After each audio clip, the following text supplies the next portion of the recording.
Welcome, Georgy. The floor is yours.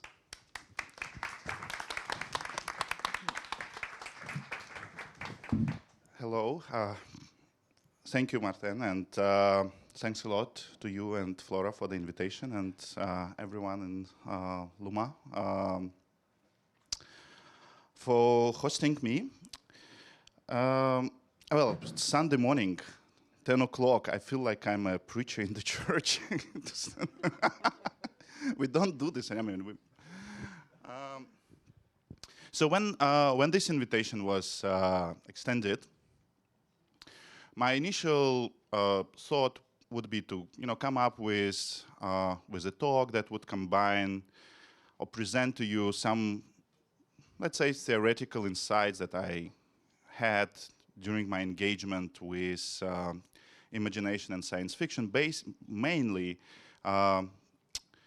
through working and researching Soviet science fiction and pedagogy of creative imagination. And on the other hand, working with activists and trying to infuse imagination into political practice. And these, I think, are quite valid topics, but anything I could say about that has already been published. And if anyone today was specifically interested in that, I could happily refer you to the publications or to forward you the links.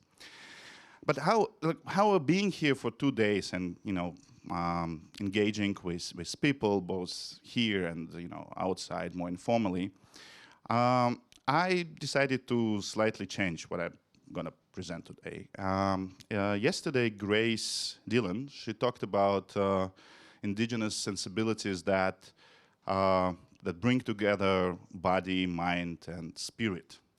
And I thought that maybe I should try to connect with the spirit of these 2 preceding days, rather than with the mind. That was my initial plan.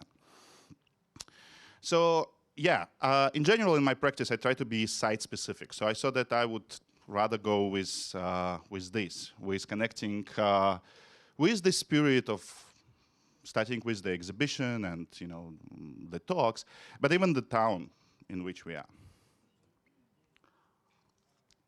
So instead, I decided to share with you, or read for you basically, a text that I wrote a few months ago on another occasion for a publication that focuses on left loneliness. But somehow, I feel that this text that was written on another occasion and other circumstances somehow might relate to things and topics and themes that been discussed here for the last 2 days. And it will still relate to the title, which is, yeah, Radical Imagination in Critical Times. So please bear with me, I will be reading. But so the text is called A Diablo Quest Simia Dei, which translates loosely into English, where God has a church, the devil will have his chapel. My eyes are glued to a grayish hardcover in a second-hand bookshop.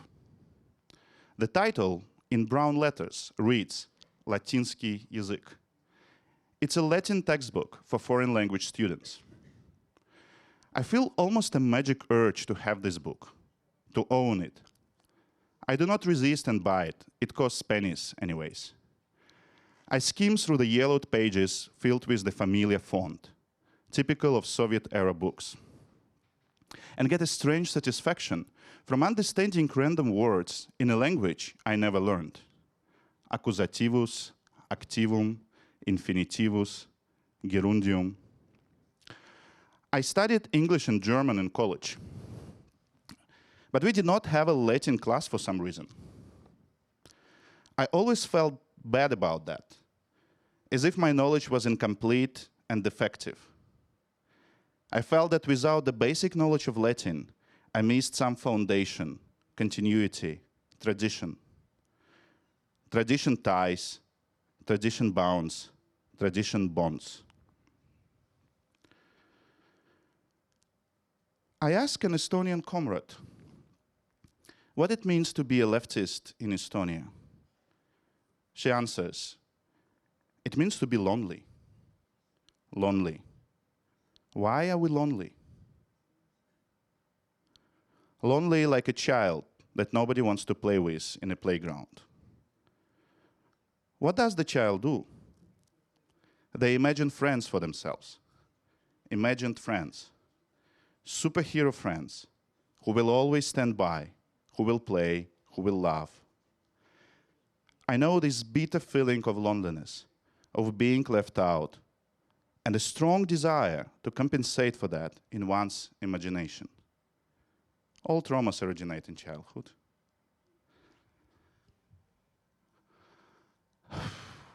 I was smoking on the outdoor terrace of my favorite pizza place in Bichkek. It was a short lunch break on a regular weekday. A couple passing by drew my attention, as they looked odd, mismatched. A Kyrgyz man, my age or younger, average height or weight. He wore a backpack. Something in his look betrayed him as a provincial guy, not from Bishkek. She was a white woman, a foreigner, American or European. She gave me a strong queer vibe. Okay, let me be honest. She was a towering, fat dyke. What brings them together? I was almost ashamed of my presumptuous curiosity. Are they colleagues in some international NGO? They looked too casual for that. Is she a tourist and he is her guide, translator? Okay, might be. They entered the cafe and I forgot about them. On my way out, I lit another cigarette on the terrace. My couple left the place a few moments later. Now there were 4 of them. A young Kyrgyz woman had joined them, and the dyke was carrying a boy, 5 or 6-year-old. His eyes were all gray. There were no pupils. His legs were dangling, most likely cerebral palsy. The white lady was holding him gently. The man and the woman, who were an actual couple, helped her with the door. The woman carried a big bag. The mystery of the mesolite couple is solved. Like in a fast reel, I saw how in the morning the parents had chosen the best clothes for their son. It's an important day, and they must give the best impression possible. What if she says no? They had also put on their Sunday best. After all, going to the city is not a casual thing. I saw the dyke and her beloved femme wife going through numerous adoption catalogs during the calm, cozy evenings in their ranch in Milwaukee. They saw his photo and looked each other in the eyes and simultaneously said, yes, that's the one. The dyke rushed to her phone to Google the country she had never heard of before. Kirghizistan? Kirghizistan? Kirghizistan. They all act out of love. The Kyrgyz parents want nothing but the best for their son, who was unlucky to be born in a country and culture which not only provides no support to people like their son, but despises them. Over there, he will get all the care he needs and be free of the awful stigma. This sacrifice is worthy. The white lesbian couple will love him. They will call him Nick Nurbek. It's very important that he stays connected to his culture of origin, that he knows his roots. Maybe they will allow him to phone his birth parents sometime. And they for sure will return on holiday to this beautiful and hospitable country where the people are so nice and kind. The parents love Nurbek. The lesbians will love Nick Nurbek. Oh, fuck this love. Fuck them all.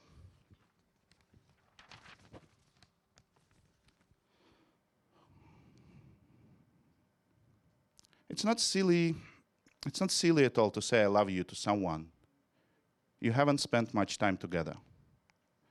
In love, it is intensity and not duration which defines time.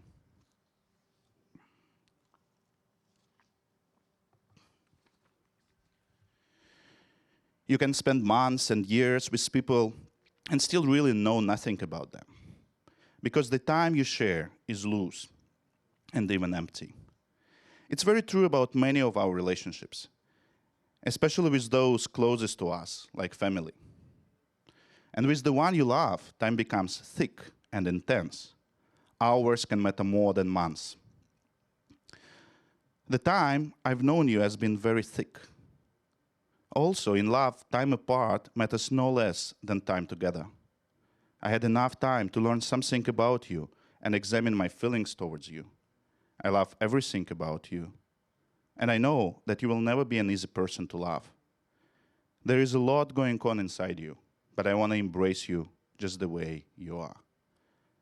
Letter to A, May 2019, Bishkek. On a sunlit terrace, another terrace, of a coffee shop in Bishkek, Ahmad enthusiastically tells me about a small cultural center in Kabul, where he and his friends host film screenings and poetry readings. On his mobile, he shows me the trailer of a film by a female Afghan director and shares his plans to start a film production studio after he completes his studies in Bishkek, where I happen to teach him an art history class in a film and media arts program. Ahmad persuades me to visit Kabul and is probably somewhat offended by my reluctance. He insists that it is safe, that Afghanistan is much more than the misery, violence, and suffering that news media only bother to show in their coverage of the country. This conversation took place exactly a year ago, in September 2020. A few days ago, Ahmad and I met for coffee again. He was lucky to catch one of the last commercial flights out of Kabul in August. We clinked our cups to him being safe and able to continue his studies. But neither my clumsy attempts to cheer him up, nor the warmth of the afternoon sun amid the chill of an early fall breeze could disturb the heaviness that hung around him. The cultural center he invited me to last year was closed by him and his friends. As soon as the Taliban started advancing and capturing cities around the country, quote, "We did not want to wait for them to come and destroy everything we built. We destroyed it ourselves." Ahmad recalls his last Skype conversation with his parents, who decided to stay in Kabul and adapt to the new circumstances. Quote, "We lived through the Taliban's rule in the 1990s. We'll live through it again, but we do not want you to ever come back here. We love you, but from now on, you are on your own." Unquote. I asked if he recorded the call. He did not. We joked grimly about the lost opportunity for a dramatic art project that could have been made out of that recording. September 2021, Bishkek. Procedat ex amore en odium. There is just a step from love to hatred.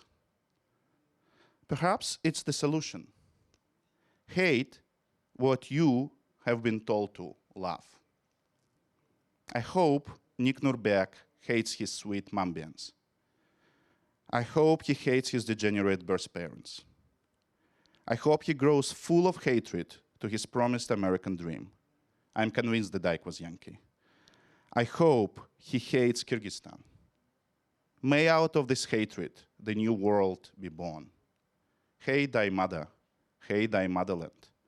Hate thy father, hate thy fatherland. But does this work in reverse?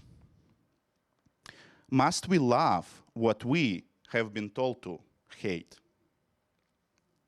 This would be a dialectical choice, much harder to make than the one above. It's easier to start hating what you used to love than to start loving what you used to hate.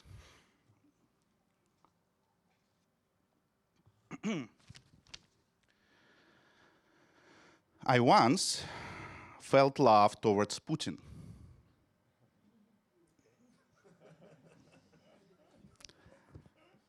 It was short, momentous, but deep and intense, as true love usually is. I loved Putin with all my heart, and the tears started pouring from my eyes. So deep was my love for that little miserable motherfucker. I wanted to embrace him, to kiss him gently, and whisper in his ear that I love him, that we all love him. It was psilocybin, of course. Who on earth would feel that when sober?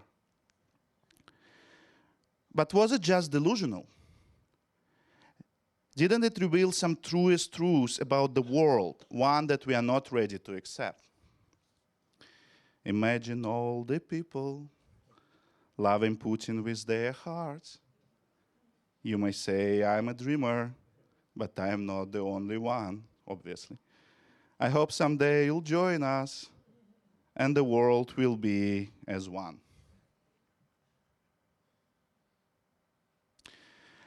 I can easily hate what is seemingly lovable.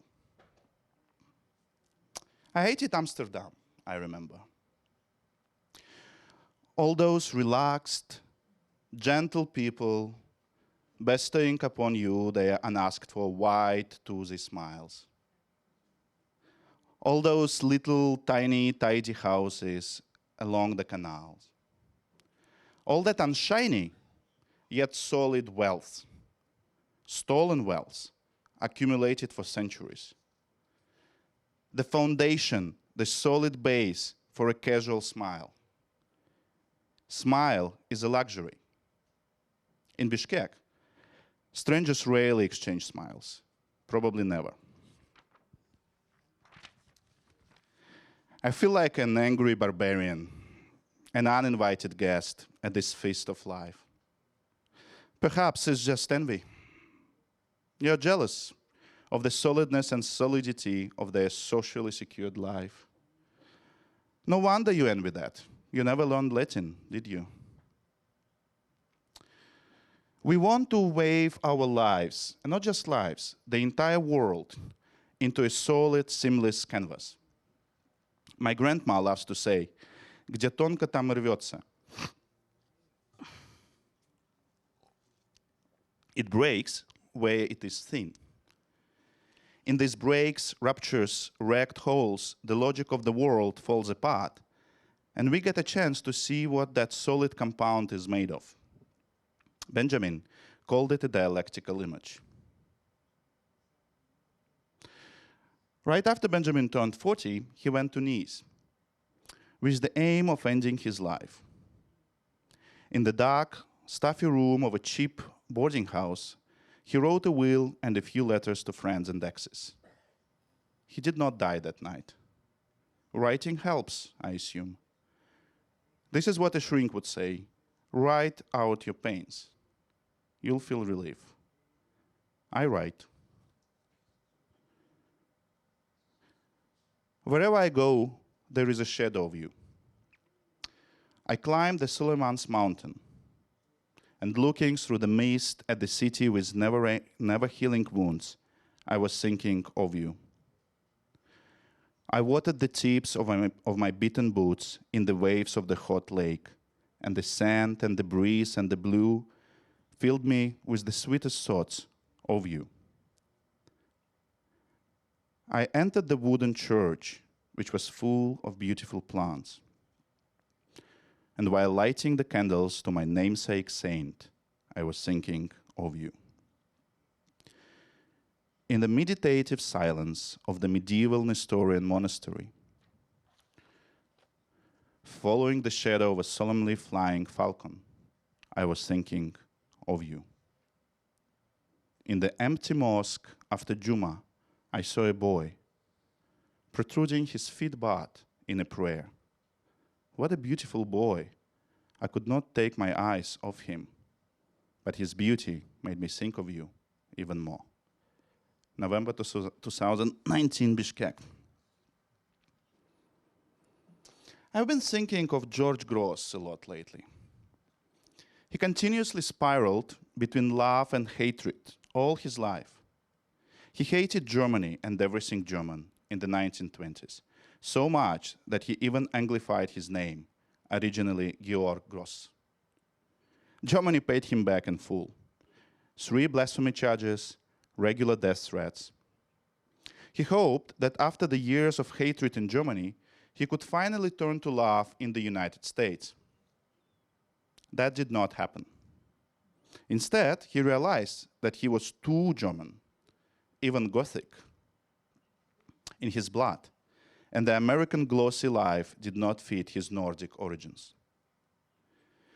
He started loving what he used to hate, his Germanness.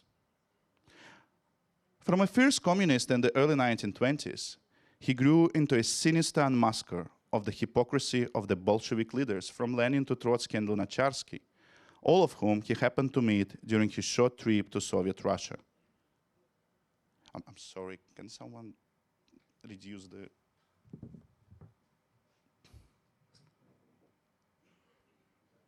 Thank you.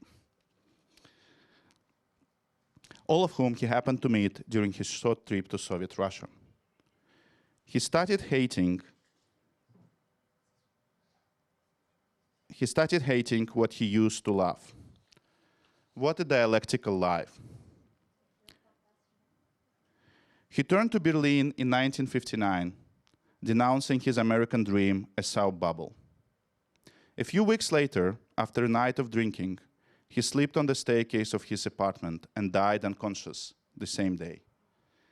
In vina veritas. Do we all have an American dream? Defending his carrying out of the withdrawal of US troops from Afghanistan, in a casual interaction with reporters after a 9/11 memorial event at the Shanksville Volunteer Fire Department in Pennsylvania, Joe Biden made a revelatory remark that went almost unnoticed by the major media outlets in the US. Quote, "For example, if we were in Tajikistan and we pulled up with a C-130 and said, we are going to let, anybody who was involved with being sympathetic to us to get on the plane, you'd have people hanging on the wheel as well. Come on." Well, I bet Biden nailed it. I was born in Tajikistan and lived there through the bloody civil war that were triggered by the dissolution of the USSR in the 1990s. I am one of those sympathetic to the US from Biden's mumblings. Throughout my student years, I was a beneficiary of multiple educational programs, grants, and exchange trips funded by the US government and philanthropists. Even my career as a leftist intellectual and my radical queer activism have been wholly dependent on foreign grants that supposedly promote democracy and human rights. Watching in the news people storming Kabul airport, desperately clinging to the wheel of an airplane as it was taking off and eventually falling from the sky, I was thinking how long it would take until I and many of my friends and comrades would find ourselves in similar circumstances. And it's not an emotionally manipulative stretch. The biggest crimes of American imperialism are not those committed through the boots on the ground. Those are just most obvious ones. The biggest imperialist felony is the monopolization of the very concept of liberation, democracy, and human rights. Nobody asks one to be sympathetic to America for the sake of America or its dusty American dream. What is being traded for that sympathy is the very desire to live a decent life, to be able to, let's say, create and watch films, to study, understand the world, and to take control of your own bodies and lives. And Afghanistan was not the only place in the world where many of these things are contingent on foreign aid. With all heartbreaking imagery of desperation and suffering we saw in the news, and even more that will remain unseen by the world, Afghanistan is not unique. And what is happening there right now is not an excess. What we see in Afghanistan is just a condensed example of the state of things around the world. Illusionary islands of democracy and freedom, sustained by imperialist monetary and military interventions in the sea of disillusioned, impoverished, and deprived masses, finding their only hope and refuge in the most reactionary ideologies. September 2021, Bishkek. From an unpublished op-ed commissioned by an American leftist magazine. I had y'all, and there is no one to laugh. Quote, if I wanted to be nice to everyone, I don't sleep with, I'd have a lot to do. So I'm nice to the ones I sleep with. That's politics. Ronald Chernyshov. If I wanted to be nice to everyone I sleep with, I'd have a lot to do. I am not even close to Chernyshov. My politics and my desires never match. I am more like Kollontai. She is a hero. She is an icon. Champion of free love, great revolutionary Sasha Kollontai shot at her man, revolutionary sailor Debenka. No matter how hard she tried to love like a communist, it didn't turn out very well. I want to love like a communist too.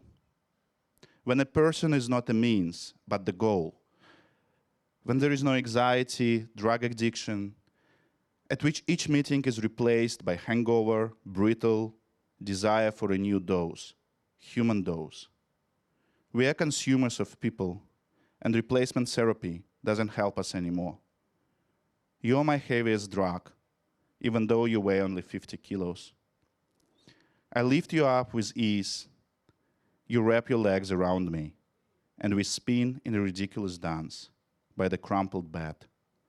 I don't want to consume you. I don't want to consume anyone. I don't want to shoot you. I don't want to shoot myself. I just hope communism coming soon. And everything will be different. Well, except crumpled bed. August 2019, Bishkek. Google translation from Russian. Quote, if you are not a socialist at 20, you got no heart. If you are still one at 40, you've got no head. I'm 38. And I'm looking forward to my 40s with fear. What if I fall into this stereotypical trope? What if I betray my principles? What if I suddenly fall in love with the tiny streets and cozy houses of Amsterdam? What if I fall in love with Putin without any dumb and psychedelics? One must remain solid in one's hatred.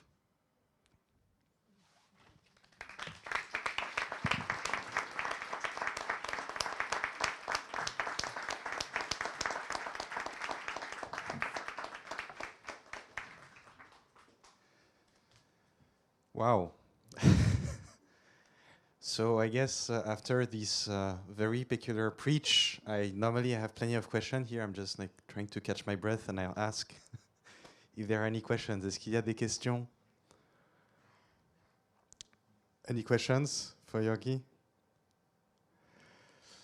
Okay, so Georgy, like in this text that has this extraordinary, at least like there is this impression that you go with an immense amount of honesty into like the issues that you're struggling with. And in a way, like I want to ask you, because you talked about this imagination, this radical imagination in critical times, your presentation here like really looks like you're thinking through your very current, it looks like almost an autobiography what you're presenting. And so I want to ask you, like,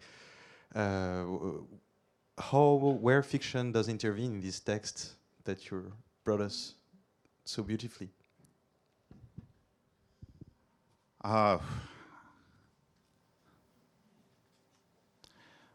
Well, I mean, I think it's very difficult to say what is fiction or what is imagination.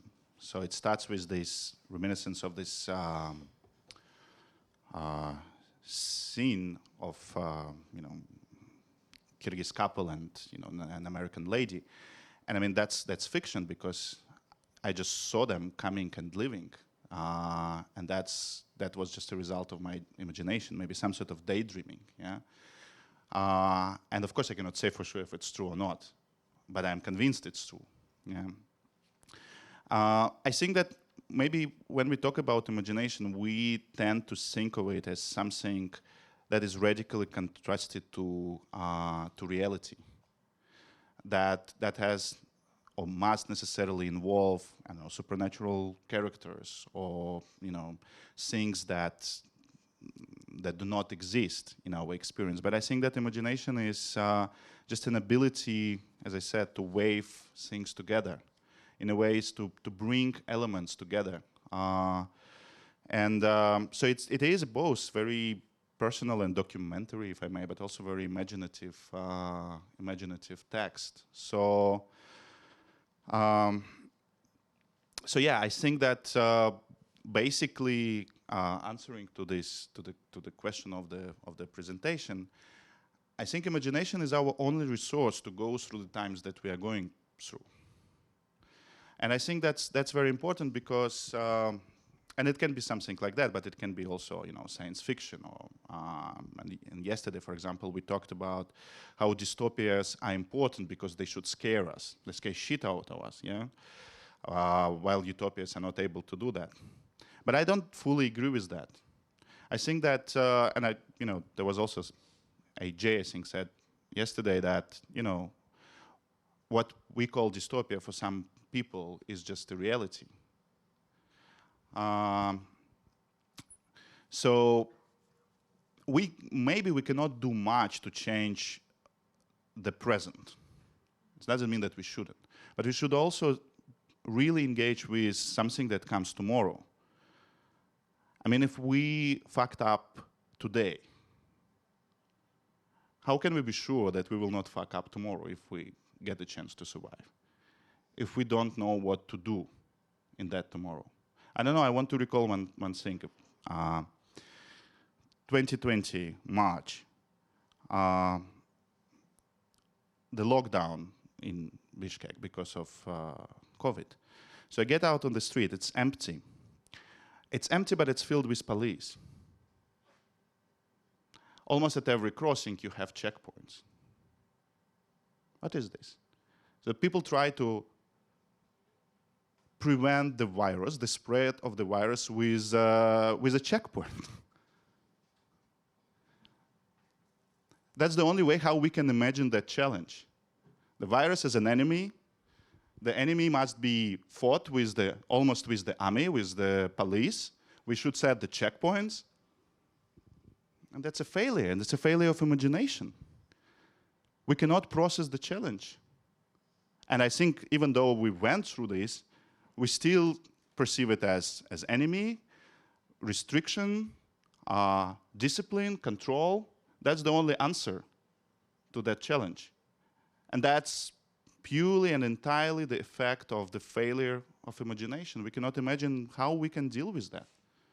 And there are so many things like that.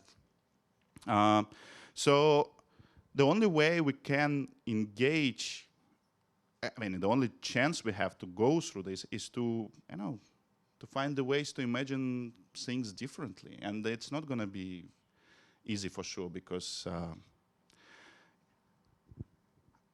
the hegemonic, if I may use this heavily political language, hegemonic